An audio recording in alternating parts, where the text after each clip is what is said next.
and the weight varied a lot among these inmates.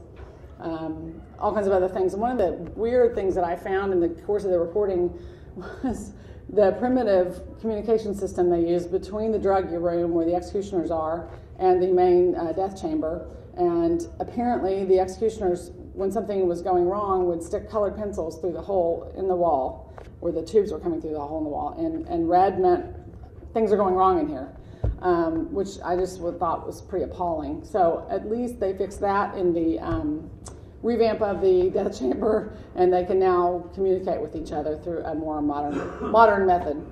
Rachel Maddow really loved that bit.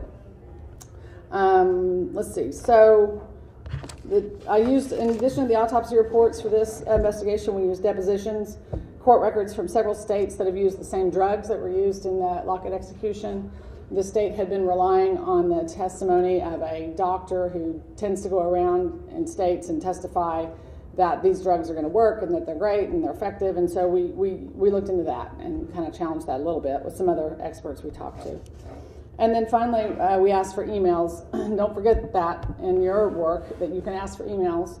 And we asked for those from Fallon's office, from the Attorney General's office, from the Department of Corrections, and from the Department of Public Safety. And when you ask for emails, make sure to not just say everything related to the execution, but I said everything between these dates involving these people. And so you kind of have to figure out the key people who would be sending emails that you would want. And that helps limit it, because emails take a long time to get back. They have to be lawyered and redacted, and once in a while they'll actually give you something good. Department of Public Safety and Mary Fallon's office still 6 months later have not produced these emails. So we just continue to write that story every couple months. How we've used public records other ways. We also, in this investigation, used copies of DOC policies and procedures. One thing I would advise you when you get an agency's policies and procedures is go back to the very beginning when they first had that policy and procedure and get all of the iterations of it. How did it change? That can be interesting. I can tell you where they've had problems. Why did they decide to make these changes? Maybe because they knew that they were not good policies. And if your client's problem happened during that time, that might be something worthy of, useful to you. We use purchase orders. We use logbooks. Logbooks are great. That showed the treatment of this prisoner, for weeks and weeks before the execution and what was going on. And then medical board records I used to look at the alleged execution doctor who we wrote about recently. In Michelle's case, we had an exhaustive review of court records. It was mainly court records based, but there was so much great material in the application for post-conviction relief. It was just a wealth of information. One thing I would advise you to do when you're looking at a complicated case is I always use a timeline. So you can do that in Excel or Word or wherever you're comfortable doing it, but putting a timeline of her case together, what was filed when, who was involved, who knew what when. That's what enabled us to go and realize that Tim Harris said he was releasing her based on this 2005 test, and this was 2014. So why didn't he see this in 2005? It's a simple question, but it didn't occur to us to ask it, frankly, until we made this timeline, until we went back and looked at all those statements, kind of reviewed them. And then that he went to an assistant who was in charge of those post-conviction relief cases, and his assistant just didn't realize the significance of this test. And I find it very hard to believe. Tim actually prosecuted this case himself. This was a very high-profile case, and I think that stretches credibility. And he even said during the interview, which you can watch on our website, it's a really great video that our videographer made, like 12 minutes long. He said during the interview, "I know you're going to find this hard to believe." And whenever anyone says that to me, I'm like, I probably am. And I probably am. So, other resources that you can use that are kind of important. There's something called the Wayback Machine. Has anyone ever used that? So it's yeah, that's it. This is actually the Internet Wayback Machine. So this allows you to go back and look at old versions of websites. It's archive.org. And I used this once to write a story about a public official who I won't name, who had been accused of sexual harassment in his previous job. in the private sector. And so I went back to the time when he was being accused of these things and pulled back the company's website up at that time and got a list of all the staff who were there at that time. And I was able to contact them, and they told me all kinds of stuff about porn on his computer and whatnot. So Wayback Machine is great. Land records, lots of good stuff in there. Oklahoma Tax Commission and Secretary of State.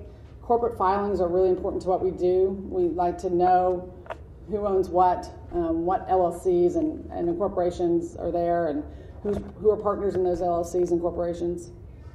By the way, there's something called a 990 form if you're ever dealing with a nonprofit entity that is basically their tax return. Basically says how they're spending their money. And those are available on a website called GuideStar for free. Tort claims, you know about those. Those are important. Phone recordings. One of my favorite stories I ever did involved a state lawmaker who was threatening our city code enforcement department. They were going to have to tear down one of his rental properties because it was so dilapidated. And he was threatening them that he was a state lawmaker. He was threatening that he would pass sort of retaliatory legislation in the next legislative session that would take away their power. Only he said, "I'm going to neuter you son of a bitches in the next legislative session." Okay, so I had a code enforcement officer call me and tell me this, and I said, "Wow, that's really incredible." And I went through this long interview with him about all the things that this guy had done and how hard the city had to work to make him just keep his property up to code. This is a state lawmaker. And then at the end of the conversation, he said, "Well, do you want the tapes of these conversations? We tape everything here at the city." So I said, "Yeah, I do. I want those tapes." And one thing I did was listen to them, and then I called up the lawmaker, and I gave him a chance to tell the truth. I said that this code enforcer says, "You said this and you said that," and he said, "I didn't say anything of the kind, and you won't find any record that I said anything of that kind." And that's when I told him I had the tapes, and I believe he was on Karen G the next morning crying kind of confessionally about, something, trying to save his ass probably. And then, so phone recording, social media. I mean, I know this is kind of a foreign area for a lot of us, and my kids are into it, and I sort of resist it for a while, but I am on Facebook, I am on Twitter, I am on LinkedIn, Instagram, Pinterest, whatever, so that I can find people and I can see who their friends are and who their relatives are, and pictures and whatnot. It's really helped in some cases for us to track down and make sure we have the right person, make sure we can get a hold of family members or friends of someone that we're trying to find. And we don't use things without people's permission, but it just helps us find people and make sure that we understand the story and the relationships involved. I didn't want to go on too long about this, but we have used juvenile court records before in stories. A lot of people aren't aware that there's some leeway in the law for court records and law enforcement records of juveniles to be released in certain circumstances. So there's a long list of enumerated crimes that if a 16 or 17-year-old is charged with one of these crimes, then we can ask a judge to release the records and we can look at them. And I think you have to be careful with things like that. I mean, young people who commit a relatively minor crime don't deserve to have a name in the paper. I'm a mother, I wouldn't want that for my son. But sometimes these records do show how the juvenile justice system is failing to take care of these kids, to help them get on the right path, to protect other kids from them. So there's a lot of things that I found in those records that definitely people need to know about. So I think I'll just kind of leave it at that, and I just want the basic message to be that we all share kind of the same goal, and that is in making sure that the most powerless people in our society have someone to stick up for them. So, the next time you see a reporter ask you something about a case or get a call from a reporter, don't necessarily be afraid. We're kind of on the same team. So, thank you. Questions? When the police or the district attorney has a case that they want to publicize, okay, do they call you or how do they contact you? Almost everything is done these days by email, press release. If it's a really big deal, they'll call a press conference and they'll announce that in advance. If it's something that sort of they want to feed to one reporter, they will, they'll have someone call that reporter and say, hey, we've got something you might be interested in. Do they give you written versions of what the facts are and so on and so forth? I always insist on written versions. If they're trying to tell me something and some facts, I want to see a police report stating that. Therefore, I assume you would receive written versions of reports from the defense also. We'd be happy to, yeah. And that's where that comes in, that relationship comes in. Often one of the problems early on in a case is someone doesn't have representation, or we don't know who the defense attorney is. It doesn't say on OSCN yet. I'll always call the public defender's office and say, hey, are you guys representing this person? I try to find out through the grapevine. I know there's certain defense attorneys in town that get a lot of these cases. So yeah, we would be happy to have the exculpatory evidence or the other side of this. Definitely. Yeah, it's just finding out. So if you know that the DA's squawking about something to the press, call up that reporter. If you can often see the story on the web before it's in the next day's paper. Call up the reporter or call up the editor if you don't know who it is and say, somebody working on this story, I'd like to get my client's side out. There's a Bar Association rule of opinion says you're not supposed to litigate your case in the press. Well, that depends on what litigate is. If you say my client's a good client, we're going to vigorously defend this charge. That's really, to me, that's all I would at least hope for that. Because when someone is just completely silent, people always assume the worst, and I think it's good to have at least something in which the defense attorney is saying, we're going to vigorously contest this, or all the facts haven't come out, or whatever. I don't think that's litigating. I agree with you that, You've seen these articles where they're talking about it, and they got facts and figures, and you look at it, oh God, this guy's guilty. Okay? Pretty compelling case sometimes placed backed up by pretty good facts in the newspapers. You guys had to get that from someplace. You can do any independent investigation on that. Oh yeah, we do. We do an independent investigation if by that means looking at the police reports, talking, interviewing sources who are familiar with this. Going like in the case involving Michelle's story, I went to there's a teenage suspect who's a pretty good suspect in this case. I went and talked to his sister. I didn't have to do that. 15 years down the road. Right. Yeah, we generally get police reports and first sort of primary records in addition to the quotes we're having from the prosecutors. And then, it's my strong feeling that the truth is revealed in layers, kind of like peeling an onion, and that you're not going to get the whole truth right away in the criminal case. You're going to get the prosecutor's side. And that's what I mean by get your side out too, as much as you can while following the rules you have to follow, because we want to hear all of it, both sides. So what would you advise the defense attorneys to do with the press? If you know that a story is going to be newsworthy, call up that reporter, and you can initially have just an off-the-record conversation saying, "Hey, I've got some information. Can we talk about this?" And then decide what you want to say, or if you want to say anything. But be open to talking to the press, I guess would be my advice, and realize that we're not there to trick you, or if you say something and you think, I really don't want that, in the article, the reporter will honor that. So just be open to talking to the press. The DAs and the police certainly are. But, do it in a way that puts your case in the best light and what information you want out there. We got a problem. Most of our clients are under the Fifth Amendment. They don't want to talk about this case. They don't apply to the damn government. Yeah, I understand. And that's, again, why they're defense attorneys I find fall into two classes. One that's always calling me up, got a story, is friendly, is easy to work with, and those are my go-to people. And then there's this whole other group that's like, I can't talk to reporters, period. It's against, God's laws or something. So, I would just like more people to be open to seeing the benefit of talking to us when you have a high-profile case. And at least get a basic statement out there that your client vigorously denies these charges and you're going to defend them, or whatever it is you feel like you can say, and provide us maybe a family member to talk to the media, and the sister to say, my little brother's a good guy, he'd never do this, whatever.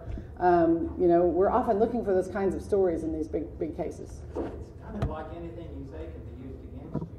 I don't see any point in talking to the press.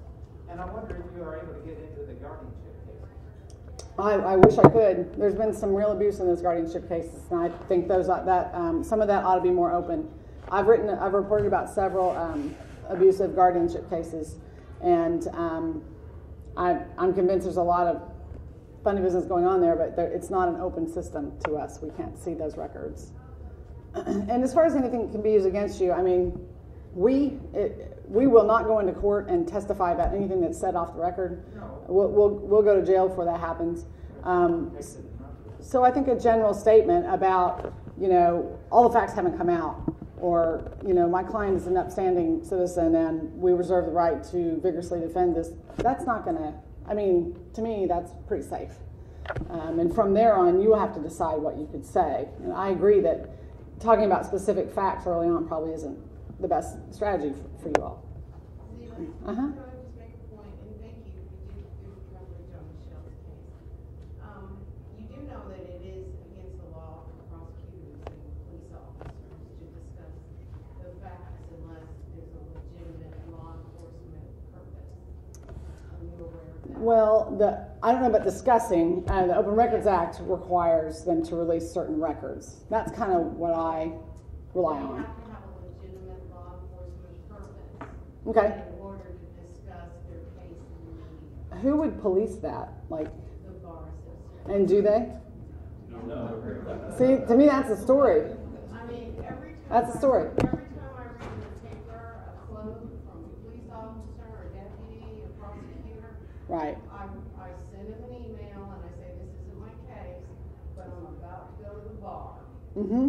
Good for you. And I would encourage every lawyer in this room to do it. I think that people who aren't following the law, I'm just as interested in reporting that. I would say more of my criminal justice stories by far have been about abusive practices by prosecutors, by police, by jailers. Those are the people with the power. So that's what I'm interested in, making sure they're doing their job. Well, if they're talking to you about the facts of their case and it doesn't have a legitimate law enforcement purpose, that's your story. Mm-hmm. I guess the problem would be who says it's a legitimate law enforcement purpose. Like if it's an ongoing case. They're armed and dangerous. Oh. They're in a certain vicinity. Okay. The kind of vehicle they're driving, that's a legitimate law enforcement purpose. Mm-hmm. Well, the Bar Association should do something about that. And maybe we need to be investigating the Bar Association. No, I'm just saying. If I may. Yes. I'm exact opposite. I take the position that you get out your information early enough. The trouble with calling the next day, you've got to do it in a 24-hour news cycle. If you call the next day, then you have to raise the accusations which damn your client in order to defend it. So Right. It's really a timing thing. It's crucial that you get it at the same time as the accusation. Timing is very important these days with the web. Things go out there immediately. There's a lot of pressure on us to get the story in immediately. And I've often said, look, we haven't even called this guy's attorney. We need to wait. So it's a very good point. Did you have a question? Well, speaking of people who don't know the law, could you give us kind of a scenario of Jim Harris's son does and Michelle Murphy? Well, I think our nut graph was a Tulsa World investigation shows the state of Oklahoma relied on faulty blood analysis, the dubious testimony of a troubled 14-year-old neighbor, and an unrecorded incriminating statement to convict Murphy. All three elements were so problematic they should have been challenged in court. So the statement that they relied on, the confession, was not recorded. And it involved a detective who had a confession thrown out in the past for problems obtaining confessions. That was one problem. The OSBI report, it was incredible how these reports would come in on this exact day that was most beneficial to the DA. So the OSBI report came in on the morning of the trial, and he had requested it months and months earlier. And this conflicted directly with the police report that he chose to rely on. And we asked him, did you give this report to the defense? And he said, well, I showed it to him. That's not what the law requires. And the report was what? It basically said that the blood type was inconclusive but consistent with a type that was not the type that the TPD found. And it excluded Michelle. It excluded Michelle. It was, and he didn't tell the jury about it. He didn't file a copy, in the court records. He didn't give it to the defense lawyer. He admitted that. So to me, that was the most egregious thing. And then, well, it's hard to say what's the most egregious. The fact that he never saw this, says he never saw the 2005 DNA test, that she spent 9 additional years in prison because he didn't open his mail. I mean, that's pretty bad. Now, maybe, I don't know, it's a big place. Maybe this kind of stuff happens all the time. But if it does, somebody needs to fix it. What was his response when you asked him? He said, "You're not going to believe this," you know. But, and he said that people can have more than one type of blood. Go watch the video on our website. He says this stuff on our tape. And DA's now a judge, right? No, this is Tim, not Drummond. Doug wouldn't say that. And I'm not, sitting here assassinating Tim's character. I mean, people can decide for themselves. We laid it out in the paper. It was a huge 2-page spread and a 12-minute video. And they did the work to free this woman, but we wanted to make sure that people knew how this happened and who was responsible for doing it, and maybe it won't happen again, But, there were some very serious lapses, to put it in the best light. Excellent job of reporting on that. Thank you. Really. Thanks.